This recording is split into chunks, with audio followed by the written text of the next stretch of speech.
Hello friends, welcome to the channel. Percentage chapter zero booklet by Ashish Arora sir. ये part 3 है जहां हम 31 से 40 तक के क्वेश्चन कवर करेंगे। स्टार्ट करते हैं। The value of a machine depreciates का मतलब होता है कम होना, हर साल कम हो रही है। Every year at the rate of 10%। It's value at the beginning of that year if the current value मतलब 3 साल के बाद की value is 729, it's worth 3 years अगो। 3 साल के बाद की वैल्यू दे रखी है, हमें 3 साल के पहले की वैल्यू फाइंड आउट करनी है। कितना डेप्रिशिएट, कितना कम हो रहा है? 10%। सो 10% कम हो रहा है। 10% होता है 1/10, कम हो रहा है इसलिए माइनस। ठीक है, तो इसका शॉर्टकट होता है, समझ लीजिए करंट वैल्यू है, करंट वैल्यू नहीं मतलब 3 साल पहले की वैल्यू x है। हर साल कितना घट रहा है? 1 घट रहा है, मतलब 10 में से अगर 1 घटेगा तो कितना आएगा? 9, और था कितना? 10। ये पहला साल, ये दूसरा साल और ये तीसरा साल। ऐसे घट घट के अभी करंट वैल्यू कितनी है? तो वो दे रखी है 729।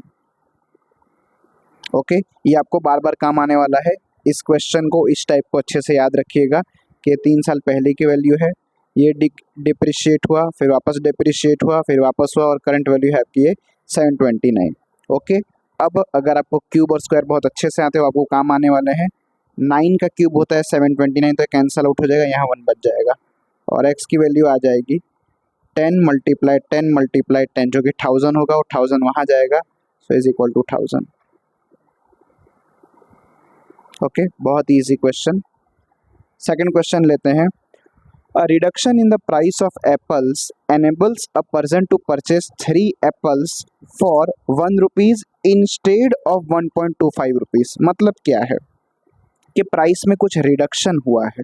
ठीक है, प्राइस में कुछ रिडक्शन हुआ है और उसकी वजह से वह पहले 3 एप्पल, देखिए 3 एप्पल वो खरीदता था पहले कितने में? 1 रुपये में। सॉरी, पहले नहीं, अभी 3 रुपये में 3 एप्पल 1 रुपये में खरीदता है। ओके, अभी वो 3 एप्पल 1 रुपये में खरीदता है, पहले वो खरीदा था 1.25 में। ये पहला का प्राइस है।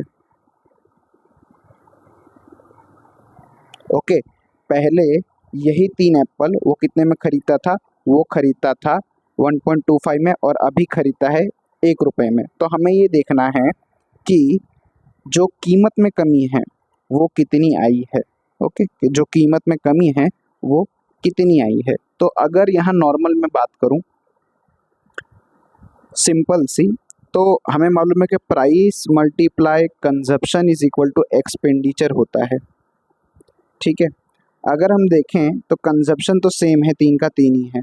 ठीक है, तो कंजप्शन का तो खेल है ही नहीं, मतलब जो प्राइस है वो कंप्लीटली चेंज हो रहा है एक्सपेंडिचर के टर्म्स में। देखिए, क्योंकि 3 एप्पल खरीद रहा है, मतलब प्राइस का जो बढ़ना है या घटना है वो डिपेंड करेंगे एक्सपेंडिचर पे। पहले एक्सपेंडिचर 1 रुपये था, अब एक्सपेंडिचर 1.25 है। ठीक है ना, मतलब पहले 1.25 में वो 3 एप्पल खरीदता था, अब वो 1 रुपये में खरीदता है। तो आप घटना देख सकते हैं कितना घट रहा है। तो घट रहा है 0.25, पहले कितना था? 1 रुपीज़ मल्टीप्लाई 100। ओके, सॉरी 1.25, गलती हो रही है यहाँ, पहले 1.25 था, बाद में 1 हुआ है, ध्यान में रखिएगा, क्योंकि प्राइस में कमी हुई है इसलिए।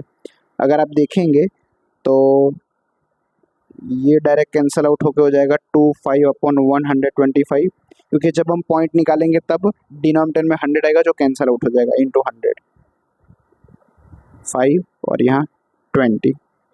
सो 20% इज़ अ राइट आंसर। एक बार मैं और क्लियर कर देता हूँ कि ये क्वेश्चन मैंने किस तरीके से किया। इस क्वेश्चन के अंदर पहले जो प्राइस था वो 125 था। ओके, 1.25 था पहले। ठीक है, उसमें 3 एप्पल मिलते थे, फिर बाद में वही 3 एप्पल 1 रुपये में मिलने लग गए। तो एप्पल तो सेम थे, लेकिन एक्सपेंडिचर था वो बढ़ रहा था और घट रहा था, मतलब एक्सपेंडिचर में चेंज आ रहा था। अगर कंजप्शन सेम है तो एक्सपेंडिचर और प्राइस, उसके अंदर जो वेरिएशन होगा वो सेम हो जाएगा, राइट। तो पहले 1.25 एक्सपेंडिचर था तो प्राइस भी उसी वेरिएशन में होगा, और फिर एक्सपेंडिचर 1 रुपीज़ हो गया तो प्राइस भी उसी वेरिएशन में आ जाएगा। इसलिए 1.25 से 1 हुआ, इसलिए 0.25 का मतलब रिडक्शन हुआ, उस तरीके से हमने परसेंटेज फाइंड आउट कर लिए।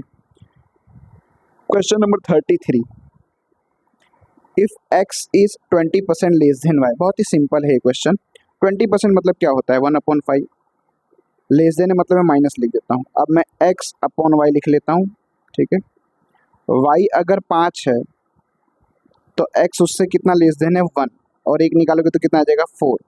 ये वैल्यू रेशियो की वैल्यू, इसे हम रियल वैल्यू नहीं मान सकते।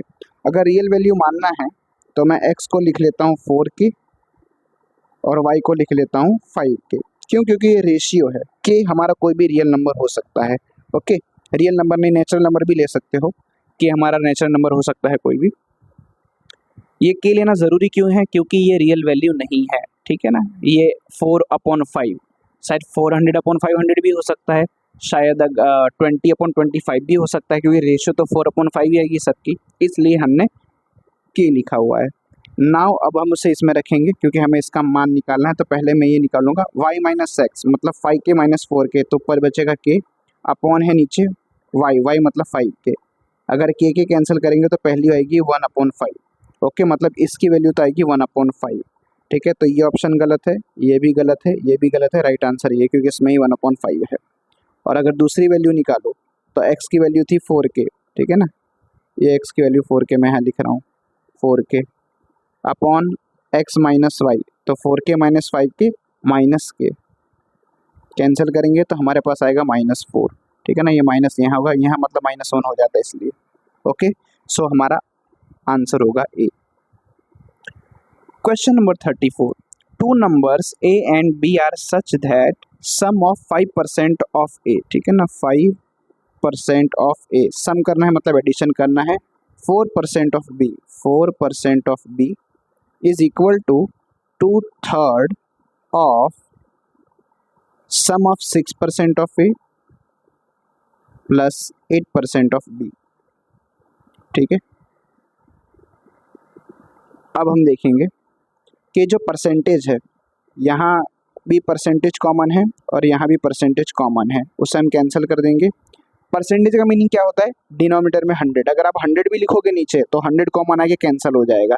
तो ये हुआ क्या, ये हो जाएगा 5A plus 4B is equal to 2/3 of 6A plus 8B।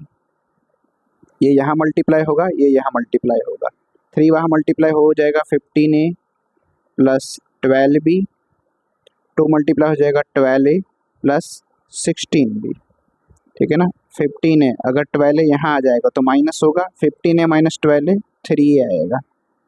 दूसरी साइड 16 में से अगर 12B वहाँ जाएगा तो माइनस होगा, मतलब आएगा हमारे पास 4B। पूछा क्या है, ए और बी का रेशियो, तो ए और बी का रेशियो में क्या मिलता है, 4/3, ठीक है। आंसर नंबर ए आएगा हमारा। Okay, A is right answer. Question number 35, 20 litre of mixture contains 20% of alcohol and rest is water. Very simple, alcohol और वाटर। 20 लीटर का मिक्सचर है, उसमें 20%, ये 20 लीटर था, 20% मतलब 1/5 क्या है, वो अल्कोहल है। तो अगर मैं कैंसिल करूँगा आंसर 4 आएगा, मतलब 4 क्या है, अल्कोहल। 20 टोटल था, 4 अल्कोहल है, 16 क्या होगा, वाटर हो जाएगा। If 4 litres of water be mix, मतलब हमें 4 लीटर ऐड किया, what is the percentage of alcohol new mixture, ठीक है। तो अब वाटर हो गया 20, ठीक है, और हमारे पास जो अल्कोहल है वो अभी भी है 4। तो अगर हम देखें अल्कोहल की परसेंटेज 4 अपॉन, याद रखिएगा नए मिक्सचर के अंदर, ठीक है ना, हमारे पास जो अल्कोहल है वो 4 है और हमारा मिक्सचर है वो क्या होगा, दोनों को मिला के लिखना होता है 24 × 100, ठीक है ना। 4 6 1/6 × 100, ठीक है ना। 1/6 मतलब परसेंटेज क्या होगी, 16.66। याद होनी चाहिए आपको कि 1/2 मतलब 50% होता है, 1/3 मतलब 33.33 होता है, 1/4 मतलब 25 होता है, 1/5 मतलब 20% होती है। आप डायरेक्ट आंसर निकाल सकते हैं और उसे इस तरीके से भी लिखा जाता है। Question number 36, a man spends 75% of his income. समझ लीजिए इनकम जो है, एक्चुअली इनकम होती क्या है, सिंपल है, एक्सपेंडिचर प्लस सेविंग, ठीक है ना। तो अगर उसकी इनकम है 100 रुपये, ठीक है, तो 75% तो उसने स्पेंड कर दिया, मतलब 75 क्या हो जाएगा एक्सपेंडिचर, और बचा 25 क्या हो जाएगा savings. His income is increase by 20%, उसकी इनकम कितनी इंक्रीज होती है 20% से, मतलब इनकम जो होगी इंक्रीज तो वो बन जाएगी 120। एक्सपेंडिचर इंक्रीज 10%, अगर आप इसका 10% निकालोगे 75 का, अगर 10% कितना होता है, अगर 75 का 10% हम निकाले तो हमें मिलेगा 7.5। वो इंक्रीज हुआ, पहले 75 था, उसमें हम इंक्रीज करेंगे 7.5, मतलब हमें मिलेगा 82.5, और यहाँ होगी सेविंग, ठीक है ना। तो सेविंग हमें क्या मिलेगी, अगर 120 में से 82.5 को अगर हम माइनस कर दें तो हमें सेविंग मिल जाएगी। तो सेविंग हमें क्या मिलेगी, अगर हम माइनस करते हैं तो 20 प्लस 17.5, मतलब हमें मिल जाएगा 37.5। ये हमारी अभी की सेविंग है।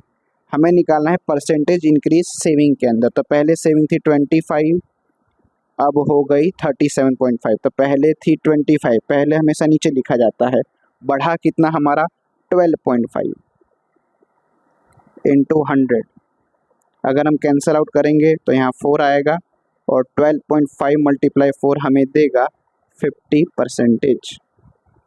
ओके, आप मल्टीप्लाई कर सकते हो, 12 4 ज़ा 48 होता है, और 0.5 को 4 से मल्टीप्लाई करोगे तो यू विल गेट 2, 48 प्लस 2 50%, ठीक है, 50% से इंक्रीज हो रहा है। Question number 37, if each side of a cube is increase by 10%, the volume of the cube, very simple, cube का वॉल्यूम होता है ए क्यूब, ए साइड होती है, ठीक है, 10% से इंक्रीज हो रहा है, 10% मतलब 1/10 होता है, इंक्रीज मतलब प्लस होता है, मतलब पहले कितना था 10, अब नई साइड कितनी हो जाएगी, एक बढ़ के 11, लेकिन हमें वॉल्यूम का हमें वॉल्यूम के अंदर चेंज फाइंड करना है, ध्यान में रखना है। तो अगर 10 साइड होगी तो वॉल्यूम होगा 1000, क्योंकि ए क्यूब होता है, और 11 होगा तो 11 का क्यूब होता है 1331, क्यूब आता हो तो आप इसे बहुत इजीली कर सकते हो। तो इंक्रीज कितना दिख रहा है, हमें इंक्रीज दिख रहा है 331 का, था कितना पहले 1000 था, मल्टीप्लाई 100, 0 0 कट आउट हो जाएंगे, 10 है, एक पॉइंट हम रख देंगे, परसेंटेज। ओके, बहुत ही इजी क्वेश्चन, इस तरीके के क्वेश्चन आपको देखने को मिल सकते हैं। Question number 38, the strength of a school increase and decrease in every year alternate by 10%। पहला इंक्रीज होता है साल 2000 में, याद रखिएगा यहाँ ईयर कैसे काउंट करना है, जैसे 2000 से स्टार्ट हो रहा है, मतलब 2000 से 2001 वो एक साल हुआ, 2001 से 2002 वो 2 साल हुआ, और 2000 से 2003 वो 3 साल हुआ, ठीक है ना, गलती से भी 4 मत गिन लीजिएगा। हमें कंपैरिजन एक्चुअली करना है 2003 और 2000 ईयर के अंदर, ठीक है ना। ये मैं क्यों बता रहा हूँ कि गलती नॉर्मली हो सकती है कि आप 2000 को एक गिनो, फिर एक इंक्रीमेंट आप 1 में लगाओ, फिर 2 में लगाओ, फिर 3 में लगाओ, ऐसे 4 इंक्रीमेंट हो जाएंगे, 3 इंक्रीमेंट होंगे, ठीक है। सो पहला हमें 2000 में लगाना है, क्या लगाना है, इंक्रीज, याद रखिए पहला इंक्रीज होगा, फिर दूसरा साल डिक्रीज होगा, 10% मतलब क्या होता है 1/10।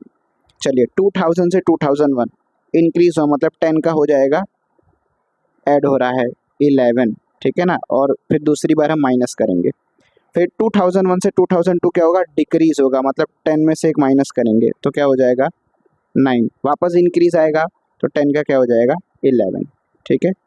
अब हम काउंट कर लेते हैं, तो अगर हम देखेंगे तो 2000 में होगा हमारे पास 1000, और जो फाइनल हमारा आएगा मतलब 2003 में वो कितना आएगा, 11 मल्टीप्लाई 11 121 होता है, उससे हम 9 से मल्टीप्लाई करेंगे 9 8, ठीक है 1089।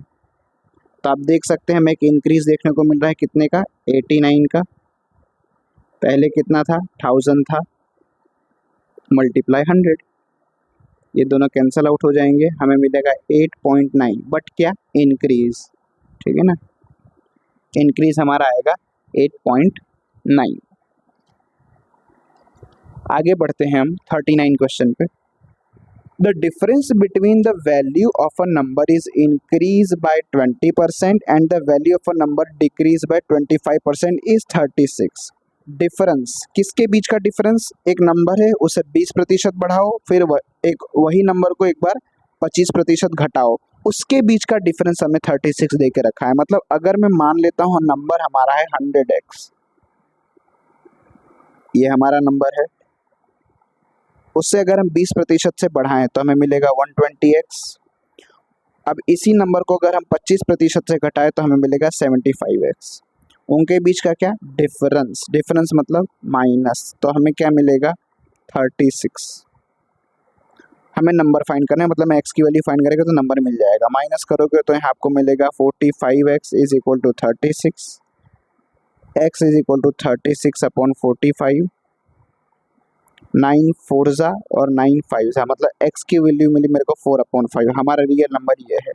सो 100 मल्टीप्लाई 4/5, अगर मैं कैंसिल आउट करूँगा तो 20, आंसर मिलेगा 80। Question number 40. A number is first decreased by 20%. The decreased number is then increased by 20%. The resulting number is less than the original number by 20. समझ लीजिए हमारा एक नंबर है 100। हमने सबसे पहले क्या किया, a number is first decrease by 20%, तो हमारा ये नंबर हो जाएगा 80। फिर a decrease number is then increase by 20%, अगर मैं इसका 20% निकालूं, ठीक है ना, तो मेरे को 16 मिलेगा और 16 मेरे को ऐड करना है, मतलब नंबर बन जाएगा 96। The resulting number is less than the original number 20, मतलब जो रिजल्टिंग नंबर है ये ओरिजिनल नंबर से कितना कम है, 20 कम है। ओके, तो आप देख सकते हैं यहाँ डिफरेंस कितना आ रहा है 4, और 4 रिप्रेजेंट करेगा 20 को। ओके, सो 1 क्या रिप्रेजेंट करेगा 5 को। तो ओरिजिनल नंबर क्या होगा, अगर 1 5 को रिप्रेजेंट करेगा तो 100 रिप्रेजेंट करेगा 500 को। ये हमारा ओरिजिनल नंबर होगा। मिलते हैं नेक्स्ट वीडियो में क्वेश्चन नंबर 41 से 50 के लिए। Thank you.